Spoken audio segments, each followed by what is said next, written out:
Hello everyone, welcome to economics preparation. तो इंतज़ार काफ़ी समय से था कि आपका जो शिक्षा सेवा चयन आयोग उत्तर प्रदेश में बनने वाला था उसमें कब सदस्य आएँ और आगे की प्रक्रिया कैसे शुरू हो पाए।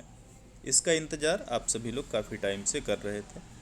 फाइनली आपके पास अब तक ये न्यूज़ पहुंच चुकी होगी कि आयोग में सदस्य नियुक्त कर दिए गए हैं, है ना। आपने देख लिया होगा, न्यूज़पेपर वगैरह में भी ये चीज़ें दी हुई हैं। जैसे थोड़ा सा नीचे मैं आपको दिखा देता हूँ। उत्तर प्रदेश शिक्षा सेवा चयन आयोग को मिले 12 सदस्य। और ये अच्छी बात है कि जितने पद थे उतने मेंबर नियुक्त किए गए हैं। अगर इसमें से कम नियुक्त किए जाते तो काम उतना तेज़ी से ना हो पाता। तो एक ये तो अच्छी बात है कि सदस्य नियुक्त कर दिए गए, ठीक है ना। लेकिन अभी भी एक समस्या बनी हुई है। वो समस्या क्या है कि आयोग के पास अभी भी अध्यक्ष नहीं है, यानी कि अध्यक्ष नियुक्त नहीं किए गए हैं अभी। भाई फॉर्म तो उसके लिए भी फिल कराए गए थे, क्यों नहीं नियुक्त किए गए? सरकार का कहना है कि जो योग्यता होनी चाहिए थी वो नहीं मिल पाए। 25 से 30 लोगों ने चेयरमैन के लिए आवेदन किया था और उसमें से सरकार की निगाह में कोई योग्य नहीं था। वैसे अगर आप पोस्ट ग्रेजुएट हैं तो आपको भी ये बातें पता होगी कि किस माध्यम से कैसे ऐसे आयोगों में कौन आते हैं, किसकी नियुक्ति होती है। वो सारी चीज़ आप समझते होंगे, मेरा अनुमान यही है। आपको अच्छे से पता होगा कि ऐसे आयोग में कौन सदस्य बन के आते हैं, कौन अध्यक्ष बन के आते हैं। तो समस्या अभी भी वही है कि अध्यक्ष हमारे पास नहीं है। तो क्या कामकाज शुरू हो पाएगा? तो बिल्कुल नहीं शुरू हो पाएगा।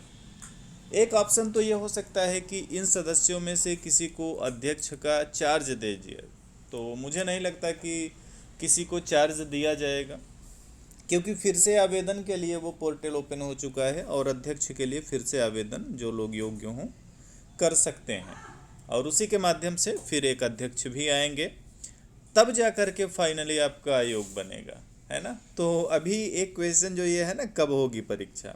अच्छा, बीच में लोकसभा चुनाव भी है, आप सभी को पता है, और उसके चक्कर में कम से कम 2 महीने, 2 मंथ का टाइम तो देखो लोकसभा के लिए आप रिजर्व कर दो, है ना।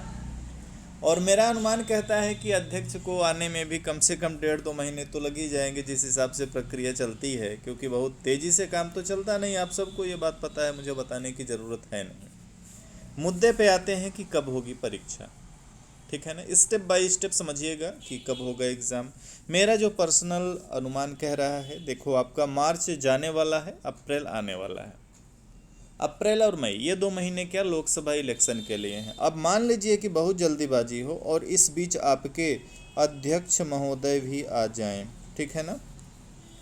इस बीच मैंने क्या बोला कि इसके अध्यक्ष भी अगर आ जाएं, लोकसभा चुनाव के साथ साथ अगर इस आयोग में अध्यक्ष आ जाएं, और सदस्य कितने सदस्य जो अपने 12 हैं, वो तो बहुत अच्छी बात की 12 के 12 सदस्य जो है हैं आ चुके हैं, तो इसमें प्रोसेस आगे बढ़ेगा एग्ज़ाम वगैरह का। अच्छा, एक और बहुत बड़ी समस्या अभी और भी है कि क्या ये जो विज्ञापन आया हुआ था आज के 2 साल पहले, उसको कैंसिल करेंगे या नहीं करेंगे? पोर्टल फिर से ओपन होगा या नहीं होगा? सीटों की संख्या को बढ़ाने के लिए फिर से अधियाचन लिए जाएंगे या नहीं लिए जाएंगे? ऐसे तमाम प्रश्न हैं, इसलिए कुछ कह नहीं सकते हम कि परीक्षा कब होगी। हाँ, एक बात ज़रूर कह सकते हैं कि परीक्षा कब तक नहीं होगी। आप लोग नोट कर लीजिएगा, ये आपका एग्ज़ाम जुलाई तक बिल्कुल भी पॉसिबल नहीं है। जुलाई तक तो नहीं होगी, इसके बाद कब होगी वो समय बताएगा, क्योंकि अध्यक्ष आएंगे, मीटिंग होंगी, पेपर सेट कराने का काम होगा। ऐसा तो है नहीं कि जो पहले से क्वेश्चन पेपर बनवाएंगे वही नया आयोग ही प्रयोग करे। मुझे नहीं लगता ऐसा होगा पर्सनली। पेपर सेट कराना हुआ, ठीक है ना, एजेंसी का चयन करना हुआ एग्ज़ाम कराने के लिए, और जिन जिलों में परीक्षा कराई जाए उन सब से कांटेक्ट बनाना, तो ये जो पूरा प्रोसेस होता है ना। अब देखो, अपना राज्य बिहार तो है नहीं कि यहाँ पे सब कुछ 1 महीने में करा दें। हमारा उत्तर प्रदेश है और यहाँ चीज़ें आराम से चलती हैं। तो ये जो आराम वाला प्रोसेस है ना, ये कम से कम आपका 3 मंथ का टाइम चाहिए, 3 माह का समय चाहिए। किस लिए भाई साहब? आपके पूरे एग्ज़ाम के प्रोसेस को कराने के लिए। हमने कहा चलो अप्रैल में भी अगर मेंबर आ जाते हैं तब भी अप्रैल मई जून 3 महीने, अप्रैल में मेंबर आए, मई जून जुलाई 3 महीने, जुलाई तक, तो यहाँ तक तो एग्ज़ाम नहीं पॉसिबल है। इसके बाद हो जाए तो अच्छी बात है। तो अभी जो अनुमान आप लगाना चाहें तो आप ये लगा लीजिए कि आपका एग्ज़ाम जो होगा वो अगस्त में होगा। अब होगा कि नहीं ये फ्यूचर में जो बात सामने आएगी वहीं से पता चलेगा। करना क्या है, करना ये है कि अपनी पढ़ाई को शुरू कर दीजिए, है ना। अब आप पढ़ना शुरू कर दीजिए, क्योंकि मान लीजिए अगर आपका एग्ज़ाम अगस्त में भी होता है ना, तो अगस्त क्रांति अब ज़्यादा दिन है नहीं।